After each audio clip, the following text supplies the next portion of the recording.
Hello, ഇനി ഞാൻ നിങ്ങൾക്ക് ഒരു സാധനം കാണിച്ചു തരേ.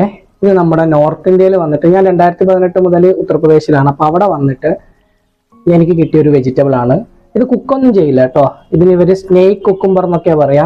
ഞാൻ കേരളത്തിൽ ഞാനിത് അധികം കണ്ടിട്ടില്ല. ഇത് പച്ചക്ക് ഇങ്ങനെ കടിച്ച് തിന്നാൻ ഉപയോഗിക്കുന്ന ഒരു സാധനമാണ്. ഇവര് കക്കടി എന്നൊക്കെ പറയും. നമ്മുടെ കക്കടി എന്ന് നമ്മൾ പറയുന്നത് പോലെ ഇതിന് കക്കടി എന്ന് ഇവർ പറയും. അപ്പോൾ ഇത് നമ്മുടെ നാട്ടിലുണ്ടോയെന്ന് എനിക്ക് അറിയില്ല. ഇതിൻ്റെ ഇതൊന്നും അറിയില്ല. ഇത് ഞാൻ കഴിക്കും. നമുക്ക് നല്ല വിശപ്പൊക്കെ ഉണ്ടാകുന്ന സമയത്ത് കഴിക്കാം. ചൂട് കാലത്താണ് ഇത് ഏറ്റവും കൂടുതൽ ഇവിടെ അവൈലബിൾ ആയിട്ടുള്ളത്. സീസണൽ ആയിട്ട് മാത്രമേ ഇവിടെ എന്ത് ചെയ്യൂ വെജിറ്റബിൾസും ഫ്രൂട്ട്സും ഒക്കെ കിട്ടാറുള്ളൂ.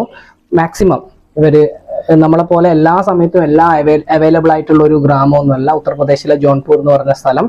അപ്പോൾ ഇത് നമ്മുടെ നാട്ടിലുണ്ടോയെന്ന് എനിക്കറിയില്ല. ഇത് കുറച്ച് ഡൗൺ ആയി ചീത്തയാവുന്നുണ്ട്.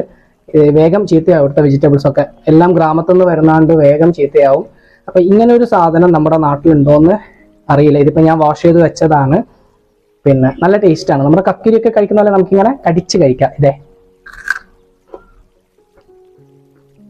ഇങ്ങനെ കടിച്ച് കഴിക്കാം. നല്ല ടേസ്റ്റ് ആണ്. കക്കിരി തന്നെ ടേസ്റ്റ് ആണ്. കക്കിരിയുടെ തന്നെ ഒരു ടേസ്റ്റ് ആണ്. പക്ഷെ നല്ല ഡയറ്റിലൊക്കെ നമുക്കിങ്ങനെ വെറുതെ ഇങ്ങനെ എവിടെങ്കിലുമൊക്കെ പോകുമ്പോഴൊക്കെ കടിച്ച് തിന്നാൻ പറ്റുന്ന ഒരു സാധനമാണ്. ഇത് നമ്മുടെ നാട്ടിലുണ്ടെങ്കിൽ ആരെങ്കിലും ഒന്ന് കമന്റ് ചെയ്യണം ഇതിന്റെ പേരെന്താണെന്ന്. ഇവരിവിടെ കക്കടി എന്ന് പറയും, പിന്നെ സ്നേക്ക് കുക്കുംബർ എന്ന് പറയും. വേറെന്തോ പറയായിരുന്നു, എന്തൊക്കെയോ പേര് പറയും, എനിക്ക് കൃത്യമായിട്ട് അറിയില്ല. അപ്പൊ ഇതെല്ലാവരും ഒന്ന് നോക്കിയിട്ട് പറഞ്ഞു തരണം കേട്ടോ, നമ്മുടെ നാട്ടിലുണ്ടോ എന്ന്. ഓക്കെ.